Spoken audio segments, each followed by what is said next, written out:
IMF와 합의하고 난 사흘 뒤 IMF와의 첫 지원금 52억 달러가 한국은행에 입금됐다. 그런데 당시 갚아야 할 외채는 1,200억 달러. 그중에 660억 달러가 단기 외채였다. Well, you were in a situation where you had lost almost all your reserves, and they were down to very low levels. I think when we were there in the around the 20th of November, they were probably around $6 billion, something like that, and they continued to decline thereafter. 한 달 안에 당장 갚아야 하는 달러만 150억 달러. IMF 지원금은 턱없이 부족했다. 게다가 달러는 계속 빠져나가고 있었다. 이대로 가다가는 국가 부도를 피할 수 없는 위기 상황이었다. 97년 12월 환율은 사상 최고인 1,900원을 돌파했다.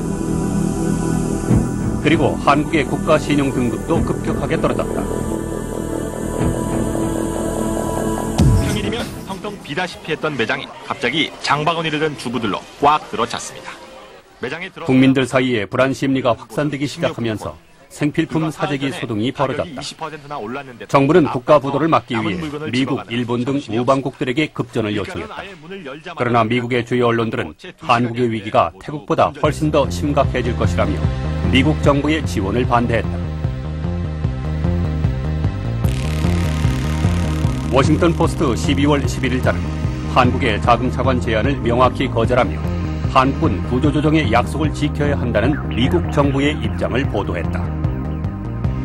IMF의 지원에도 불구하고 사태가 진정되지 않자 12월 16일 미국 백악관에서는 대책회의가 열렸다. 미국 정부는 립튼 재무부 차관을 한국에 급파했다.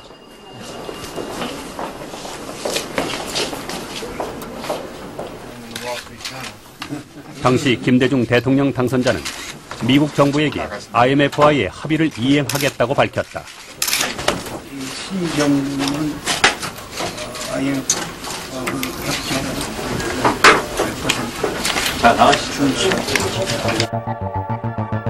미국 정부는 차관 지원에 앞서 다시 한번 대통령 당선자와 IMF의 요구사항, 구조조정 등을 재확인한 것이다. 그리고 단기외채 상환 날짜를 며칠 앞둔 12월 24일 밤 추가로 100억 달러가 지원돼 국가 부도의 위기를 모면했다. 한국 정부는 이와 같은 적기 자금 지원을 환영하며 근본의 자금 지원에 참여하는 우방 국가의 정부, IMF 및 IBRD, ADB 등 국제금융기구들의 깊은 사의를 표하는 바입니다. 금융의 건전성이 결국에는 한 나라의 그런 위기 상황을 몰아올 수 있구나 하는 것이 바로 한국 위기 상황에서부터 입증이 됐습니다. 그래서 금융 감독의 건전성 이런 것이 IMF로서도 굉장히 큰 과제가 됐습니다. 한국 경제는 IMF 관리 체제에 들어갔다. IMF가 권고한 정책의 핵심은 고금리를 통한 재정과 금융의 긴축이었다. 97년 12월 말 현재 콜금리는 31.3%, 환율은 1965원이었다. 그로 인해 자금 압박과 금리 부담을 견디지 못한 기업들의 연쇄 부도 사태가 이어졌다. 97년 10월 1,435개였던 부도 기업은 IMF 체제에 돌입한 12월 이후 배 이상 늘었다. 기업들의 연쇄 부도는 대량 실업으로 이어졌다. 고도 성장기 2%대의 실업률을 유지하던 한국 사회는 대량 실업이라는 좌절과 공포에 빠져들었다. 근데 그건 이제 외환 위기 직후에 우리나라의 외환 부족 사태가 일어났기 때문에 국제 금리 수준보다 국내 금리를 높이고 그렇게 해서 외자 유치가 원활하게 이루어질 수 있도록 하는 그런 기본적인 조치이긴 했는데 고금리에다 통화 긴축을 하니까 국내 기업에게 피해가 많았었죠. 부작용이 있었지만 고금리 정책으로 인해 저축률이 높아지고 투자는 줄어들었다. 이는 외환위기 조기 극복의 발판이 됐다. 98년에만 400억 달러를 거뒀는데 그게 이제 고금리를 하게 되면 투자를 않게 되고 우리나라에서 그 수입의 40%가 설비 투자형 자본재거든요. 요게 수입이 팍 줄 수밖에 없죠. 수출이 늘어나는 게 아니라 수입이 줄어들어서 무역 흑자가 나는 건데 98년에 400억 달러 흑자를 냈던 것은 수입이 무려 40%가량 줄어들어서 낸 겁니다.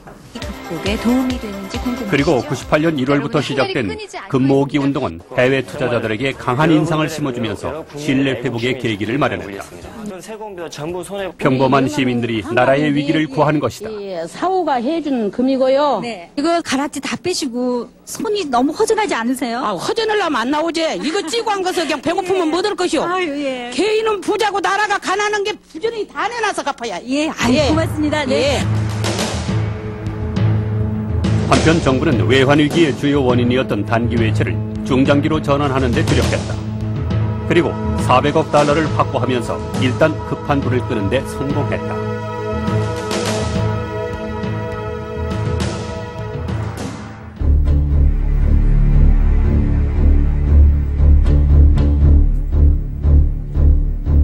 IMF는 고금리 정책과 더불어 한국 경제 체제 전반의 시스템 개혁을 요구했다.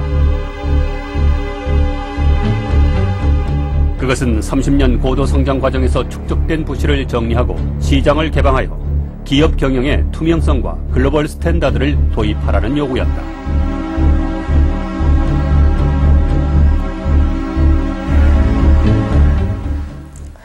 제일은행 여러분, 제일은행과 정말 사랑합니다. 제가 15년 동안 근무하면서 정말 열심히 일했고요. 남아에 계시는 여러분들 진짜 제일은행 진짜 똘똘 뭉쳐가지고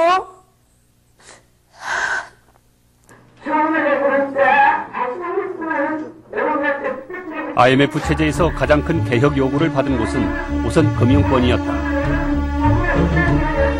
당시 한국의 금융기관들이 안고 있는 부실 채권은 197조 원. 자력으로 해결 가능한 규모가 아니었다.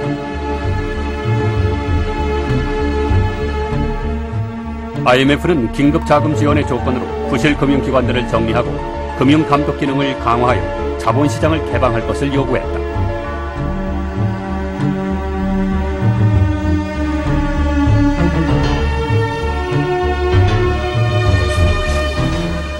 정부는 그 요구를 충실히 이행했다.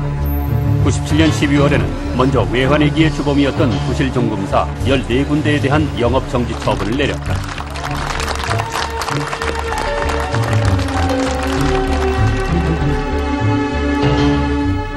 (98년 4월에는) 금융감독위원회가 출범했다. 이후 금융감독위원회는 대대적인 금융권 구조조정의 주체가 됐다.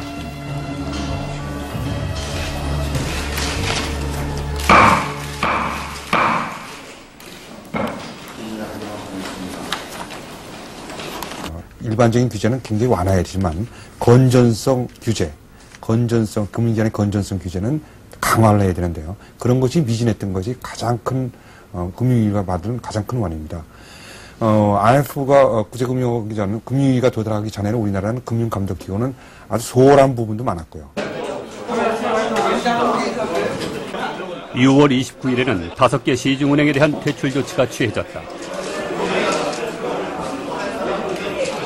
은행이 망하는 사상 초유의 사태가 일어난 것이다.